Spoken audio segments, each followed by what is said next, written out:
Hello, જય દ્વારકાધીશ મિત્રો, કેમ છો બધા? મજામાં ને? સ્વાગત છે તમારું મારી ચેનલમાં. જો આજે આપણે બનાવવાનું છે ખજૂર શેક. તો એના માટે આપણે આ થોડોક ખજૂર લઈ લીધો છે. તો સૌથી પહેલાં આપણે તેમાં જે ઠળિયાનો ભાગ છે તેને દૂર કરી લેશું. ખજૂરમાંથી આપણે ઠળિયાનો ભાગ દૂર કરી દીધો છે અને તેના આ રીતે આપણે ટુકડા કરી લીધા છે. હવે આપણે તેને એક મિક્સર જારમાં લઈ લેશું.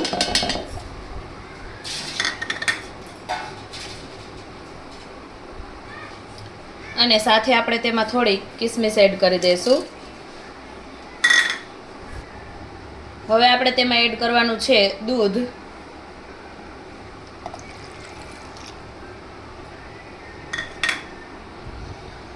તો જરૂર પ્રમાણે આપણે તેમાં દૂધ એડ કરી દઈશું.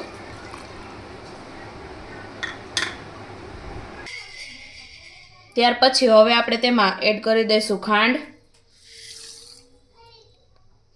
અને થોડોક આપણે એલચી અને જાયફળનો પાવડર મિક્સ કરી દીધો છે.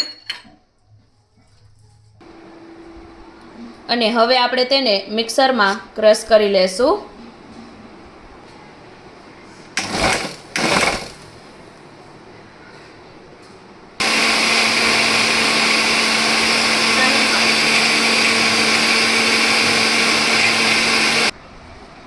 તો તૈયાર છે આપણું ખજૂર શેક.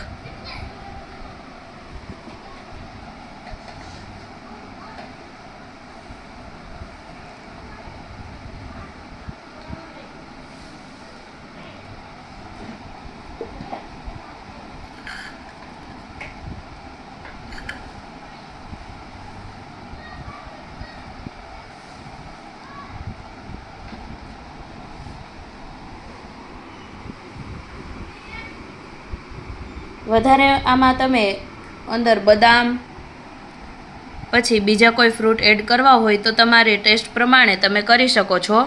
ખૂબ જ ટેસ્ટી શેક બની અને તૈયાર થાય છે. તો એકવાર ખજૂરમાંથી આવો શેક બનાવી અને જરૂરથી ટ્રાય કરજો અને કમેન્ટ કરીને જણાવજો કે તમને રેસીપી કેવી લાગી. અને બાળકોને પણ આવું બહુ જ ભાવતું હોય છે, તો એકવાર જરૂરથી ટ્રાય કરજો. અને આ રીતે ખજૂર શેક તમે પણ ઘરે બનાવજો.